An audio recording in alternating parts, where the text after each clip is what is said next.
everyone and welcome back to my channel. So in today's class, we are going to study about prime number program. So basically in today's class, we are going to figure out whether a number given to us is prime or not. Now सबसे पहले यहाँ पर हमको समझनी होंगी conditions. Conditions कौन सी होंगी? Conditions होंगी हमारे पास प्राइम नंबर की कंडीशंस. किसी भी नंबर को हम जनरल मैथमेटिक्स के अंदर कैसे बोल सकते हैं कि ये एक नंबर हमारे पास प्राइम है. प्राइम नंबर्स कौन से नंबर्स होते हैं? प्राइम नंबर्स वो नंबर्स होते हैं जो या तो 1 से डिविजिबल हो रहे हैं या फिर बाय द नंबर इटसेल्फ. या तो वो 1 से डिवाइड नंबर हमको दे रखा है, वो खुद से ही डिवाइड हो रहा है, तो हम बोल सकते हैं that yes this is a prime number. लेकिन अब सेम चीज को हमको अपने कोड के अंदर किस तरीके से करके देखना है. सबसे पहले हमारे पास दो नंबर्स होते हैं बिल्कुल स्टार्टिंग है, दैट इज 0 एंड 1.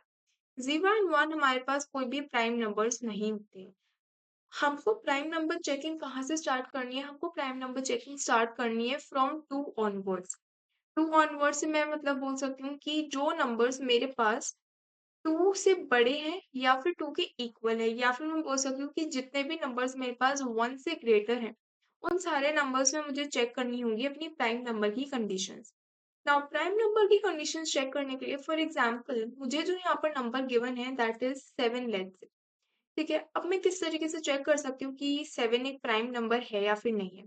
अगर 7 में मेरे को कहाँ से स्टार्ट करना है? I have to start from 2. तो 2, 3, 4, 5 एंड 6 ये वो नंबर्स हैं जिनसे मैं 7 को डिवाइड करूंगी. एंड अगर मुझे मेरे रिमाइंडर के अंदर आउटपुट यहाँ पर मिलता है 0, इट मीन्स कि 7 इनमें से कोई एक नंबर ऐसा है जिसके साथ कंप्लीटली डिवाइड हो रहा है. नाउ क्योंकि यहाँ पर हमने 7 को कभी इंक्लूड ही नहीं किया, हमने कभी भी 7 को 7 से मॉड नहीं दिया. क्यों नहीं दिया? क्योंकि वो हम जैसे ही मॉड देंगे तो उसका रिजल्ट तो हमेशा हमको यहाँ पर 0 ही मिलने वाला है. सिमिलरली अगर हम 1 से भी करेंगे तो भी हमको 0 ही मिलेगा. तो मुझे यहाँ पर क्या चेक करना है कि कहीं ये जो प्राइम नंबर है ये किसी और नंबर से डिवाइड हो रहा है या फिर नहीं हो रहा है.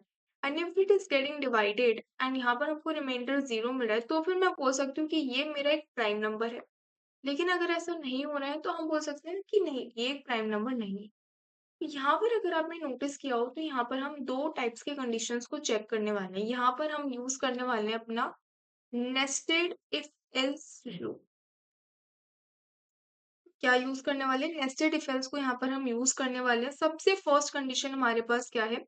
That is n greater than 1 और not. And if n is greater than 1 तभी हम यहाँ पर बाकी सारे नंबर से चेक करने वाले हैं. ठीक है, लेकिन अगर लेट्स से कि मेरे n की वैल्यू यूजर ने नेगेटिव में एंटर करी है या फिर 1 या फिर 0 एंटर करी है, तो उस केस के अंदर मैं यहाँ पर एक एल्स स्टेटमेंट ऐड कर सकती हूँ जिसमें we can say that this number is not a prime number. ठीक है, क्यों? क्योंकि 0 एंड 1 हमारे पास प्राइम नंबर्स नहीं होते हैं. यूजर ने उन दोनों में से कोई एक वैल्यू एंटर करी है जिसकी वजह से हम अपने इफ वाले लूप के अंदर नहीं जा पा रहे. सेम प्रोग्राम को हमें कोड की मदद से करके देखते हैं. सबसे पहले इनकी वैल्यू को फिक्स करने के बजाय हम क्या कर सकते हैं? हम यूजर से इनपुट लेंगे.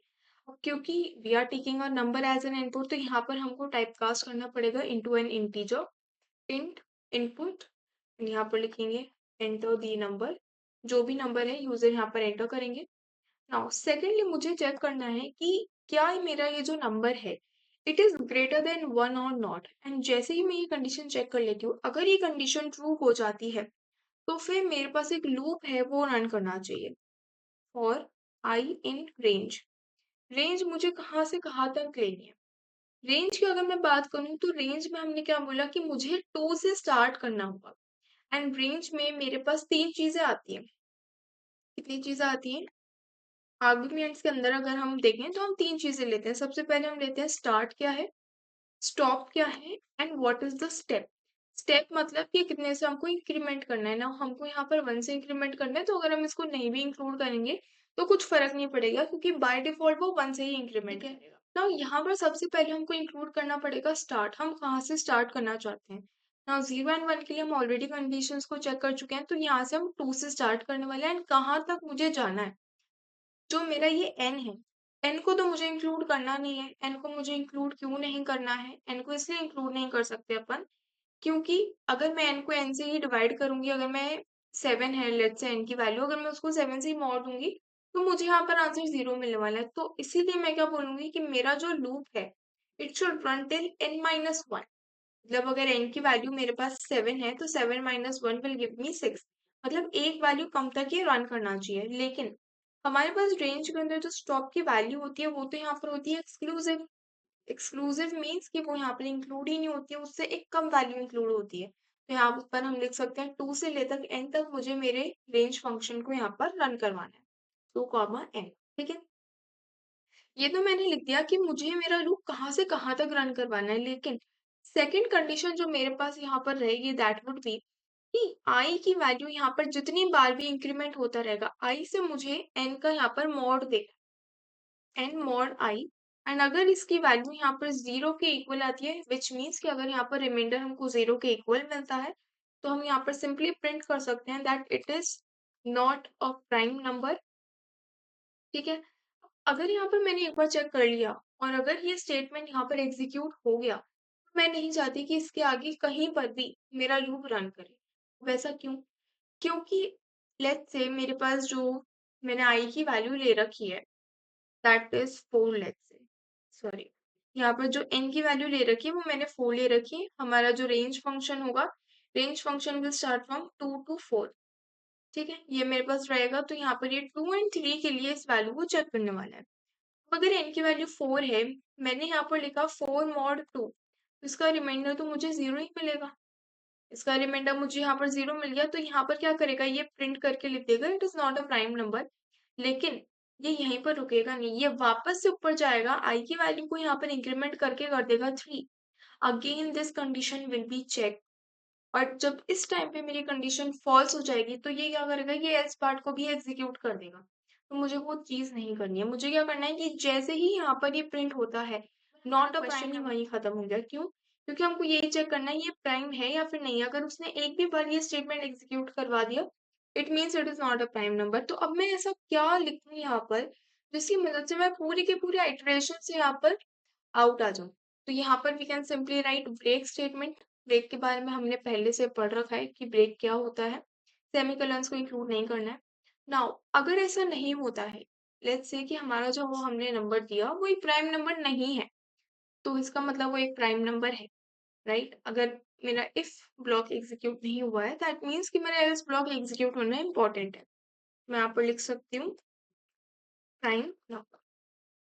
ठीक है, नाउ इसी के साथ साथ हम अपने इस वाले स्टेटमेंट को भी क्लोज कर लेते हैं बाय राइटिंग इन एल्स। तो यहाँ पर क्या हो रहा है, अगर n की वैल्यू 1 से बड़ी है तभी we are checking the conditions for prime number. लेकिन अगर वो 1 के इक्वल है या फिर n की वैल्यू 0 है, तो मैं यहाँ पर सिंपली लिख सकती हूँ that it is not a prime number, right, not a prime number. या फिर अगर कोई नेगेटिव वैल्यू भी आती है तो उसको भी यहाँ पर हम अभी कंसिडर नहीं करें। ठीक है, now let's save and refresh. यहाँ पर लेट्स से मैंने जो नंबर एंटर करा है दैट इज 7। अब यहाँ पर मेरे पास इतनी बार प्राइम नंबर एग्जीक्यूट होकर क्यों आया, यहाँ पर इतनी बार प्राइम नंबर इसलिए आया है क्योंकि यहाँ पर आई की वैल्यू जितनी बार अपडेट हुई है उतनी बार मुझे यहाँ पर कंडीशन फॉल्स हुई है, जिसकी वजह से हर बार एक न्यू एल्स ब्लॉक यहाँ पर एग्जीक्यूट हुआ है। अगर हम चाहते हैं कि मेरी ये सिर्फ इफ वाली कंडीशन चेक होनी चाहिए एंड एल्स वाली कंडीशन पे हम तब आनी चाहिए जब सारा का सारा इफ यहाँ पर रन कर चुका है। So what we can simply do, हम एक टैब को यहाँ पर कम कर देंगे। एंड अब अगर देखा जाए तो मेरे पास इफ का यहाँ पर ये जो स्टेटमेंट है इसका यहाँ पर कोई भी एल्स ब्लॉक मैंने मेंशन नहीं किया है। क्यों? क्योंकि पाइथन के अंदर सबसे इंपॉर्टेंट चीज होती है हमारे पास indentation. Indentation means proper spacing. Proper spacing के साथ अगर आपने नहीं लिखा तो वो उस पर्टिकुलर स्टेटमेंट को कंसिडर नहीं करने वाला है। तो यहाँ पर मैंने क्या लिखा, for I in range, and इसके बाद सीधा आकर ये वाली कंडीशंस रन करेंगी। नाउ जब मुझे यहाँ से कोई भी आउटपुट नहीं मिलेगा और अगर मुझे यहाँ से एक आउटपुट मिल रहा है तो मैं यहाँ पर सिंपली ब्रेक पे आ जाऊंगी, दैट मीन्स कि मैं पूरे के पूरे आइटरेशन से बाहर आ जाऊंगी। लेकिन अगर ये एग्जीक्यूट नहीं हो रहा है तो उसके बाद I will come at this else part, and तब यहाँ पर एग्जीक्यूट होने वाला है that it is a prime number. ठीक है, इसको एक बार वापस से सेव करते हैं एंड रिफ्रेश करवाते हैं। तो लेट्स से मैंने 7 ही एंटर कर लेते हैं, तो यहाँ पर मेरे पास आया है प्राइम नंबर। वापस से करते हैं and let's say this time 8। तो मेरे पास यहाँ पर आया है not a prime number. Now let's say कि मैं यहाँ पर एक, let's say I am entering 0। तो मेरे पास ये क्या होगा, यहाँ पर मेरा जो ये आउटर लूप है where n should be greater than 1, ये यहीं पर ही आउट हो जाएगा। ये इस पर्टिकुलर लूप के अंदर गया ही नहीं। क्यों? क्योंकि इसने ये वाली कंडीशन को ही यहाँ पर सेटिस्फाई नहीं किया।